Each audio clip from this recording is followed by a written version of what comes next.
নোয়াখালীতে ৩০টি পেট্রোল পাম্পের মধ্যে ২৮টি সহ অধিকাংশই বন্ধ। জ্বালানি তেলের তীব্র সংকট চরমে ১ কিলোমিটার লাইনে দাঁড়িয়ে অপেক্ষা।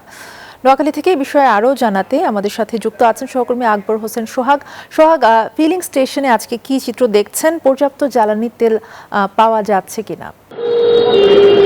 ধন্যবাদ অর্থী, আপনি যেমনটা জানতে চেয়েছেন, আমি আছি এখন নোয়াখালীতে। নোয়াখালী এটি জেলা শহর, আব্দুল হক ফিলিং স্টেশন। এই স্টেশনে এখানে আমার পিছনে আপনি দেখা যাচ্ছে নোয়াখালীতে ৩০টি পাম্পের মধ্যে ২৮টি বন্ধ রয়েছে। আপনার আমি যেখানে আছি এই মাইজি শহরে একমাত্র এখানে এই পাম্প থেকে প্রায় ১ থেকে ১.৫ কিলোমিটার সড়কে তারা লাইনে অপেক্ষা করতেছেন। আসলে ২০০ টাকা তেলের জন্য আসলে তারা ৪ থেকে ৫ ঘন্টা তারা অপেক্ষা করতে হয় এবং ঘন্টার পর ঘন্টা অপেক্ষা করে তারা ২০০ টাকার তেল জন্য তারা অপেক্ষা করতে হয়। আসলে এখানে যে ঘন্টার পর ঘন্টা অপেক্ষা করতে হয়, এছাড়া দত্তের হাটের বাইরে স্টেশনও তেল দেওয়া হয়। এছাড়া সোনাপুর, বেগমগঞ্জ, একলাশপুর, বজরা সহ বিভিন্ন স্থানে সবগুলো পাম্প বন্ধ রয়েছে। আসলে আমি অনেক তেলের গ্রাহকদের সাথে কথা বলছি এবং আমি মালিকদের সাথে কথা বলছি, তারা তেলের সরবরাহ কম থাকায় আসলে তাদের এই কার্যক্রম তারা বন্ধ রেখেছে এবং মানুষের তেলের জন্য হাহাকার করছে। বিভিন্ন গ্রাম, বিশেষ করে মেডিকেল যারা বিভিন্ন কর্মকর্তা যারা আছে, তারা আসলে খুবই দুর্ভোগের ভিতরে আছে। তারা ৩ ঘন্টা ৪ ঘন্টা তারা অপেক্ষা করে, তারা লাইনে তারা তেল পাচ্ছে না। আমি আপনাকে একটু দেখাতে চেষ্টা করি যে আসলে এই যে আপনি দেখছেন যে ঘন্টার পর ঘন্টা আসলে তারা অপেক্ষা করছে। আমি একজন এখানে ম্যানেজার সাথে কথা বললাম যে জি আসলে আপনারা কেন এখানে আসলে আজকে কি সমস্যা, আপনাদের তেল দিতে কোনো সমস্যা আছে নাকি? জি, তেল দিতে সমস্যা বলতে আজকে আপনার ২৪ তারিখে তেল আসছে, আজকে মাসের শেষ প্রান্তে ৩০ তারিখ, ৬ দিন পরে আমরা ১ গাড়ি তেল পেয়েছি। এখন আমাদের সরকারি সাপ্লাইয়ার আমরা নিজেরা মাইজি পেট্রোল পাম্প সরকারি ২৪টা প্রায় ৪০টা পেট্রোল আপনার সরকারি গভর্নমেন্ট অফিসে তেল দিতে হয়।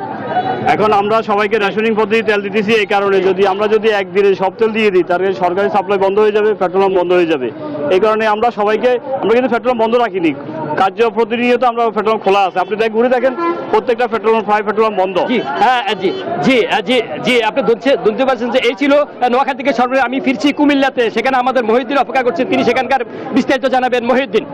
ধন্যবাদ সোহাগ আপনাকে। আপনি যেমনটি বলছিলেন যে সারা দেশে যখন তৈলের হাহাকার শুরু হচ্ছে তখনই কিন্তু কুমিল্লার প্রায় ২ শতাধিক যে পাম্প রয়েছে সেই পাম্পগুলোর মধ্যেই কিন্তু উপসে পড়া ভিড় থাকে। তবে কিছু কিছু পাম্পে তেল না থাকার কারণে সেখানে খালি রয়েছে। সাধারণ যে মোটরসাইকেলে যে যাত্রীরা রয়েছে তারা কিন্তু সেখানে তারা তেল পাচ্ছে না এবং তারা বিভিন্ন পাম্পে ঘুরে তারা এই তেলের জন্য তারা হাহাকার করছে। আমি একটু তেলের যারা মালিক পক্ষ আছেন পাম্পের, তার সাথে একটু কথা বলবো যে আসলে আপনারা তেল কবে দিয়েছেন এবং কবে পাবেন? ধন্যবাদ। আমরা পদ্মা অয়েল কোম্পানির মাধ্যমে আমরা ফিরোজা পেট্রোল পাম্প তেল সরবরাহ করে থাকি। বিগত ২৮ তারিখ তেল পেয়েছি আমরা ৪,৫০০ লিটার। এর মধ্যে আজকে কিছুক্ষণ আগে আমাদের মোটামুটি বিক্রি হয়ে গেছে। এখন আমাদের বরাদ্দ ওঠার কারণে আমরা বরাদ্দ কম পাচ্ছি। আমরা চেষ্টা করছি আগামীতে যদি তেল তুলতে পারি তাহলে আমরা বিক্রি করবো আর কি। আমরা খুব কঠিন হয়ে যাচ্ছে কি দিন দিন। সাধারণ মোটরবাইকেরা তো আপনাদেরকে জ্বালাতন করছে, একটু বিরক্ত তো করছে। যতক্ষণ থাকছে তেল আমরা ততক্ষণ বিক্রি প্রক্রিয়া চালিয়ে যাচ্ছি আর কি। আর না থাকলে তো আমরা কোথা থেকে দেবো সেটাই। আমরা এখনো কোনো নিউজ দেওয়া হয়নি। আমি চেষ্টা করছি, জানতে চাইছিলাম তেল কালকে দিবি কিনা। আমি অলরেডি প্রি অর্ডার করে রেখেছি, বাট আমাকে এখনো বলতে আমাদের বরাদ্দ নেই। যেমনটি বলছিলেন যে আসলে যে এই যে তেলের যারা দায়িত্বে আছেন পাম্পের মালিক, তাদেরকে যে প্রচুর পরিমাণ মোটর বাইক সহ প্রাইভেট যে গাড়িগুলো ছিল সেগুলো তাদেরকে বিরক্ত করছে। তবে ধারাবাহিকভাবে কবে তারা পাবে এমনটাই তারা আকাঙ্ক্ষায় রয়েছেন। তো এই ছিল কুমিল্লার তেলের আর বিস্তারিত নিয়ে আমার কাছে সর্বশেষ চলে যাচ্ছে এই স্টুডিওতে অর্থই। ধন্যবাদ আপনাদের দুজনকে। জ্বালানি তেলের নিয়ে বিস্তারিত জানাচ্ছিলেন আমাদের সহকর্মীরা।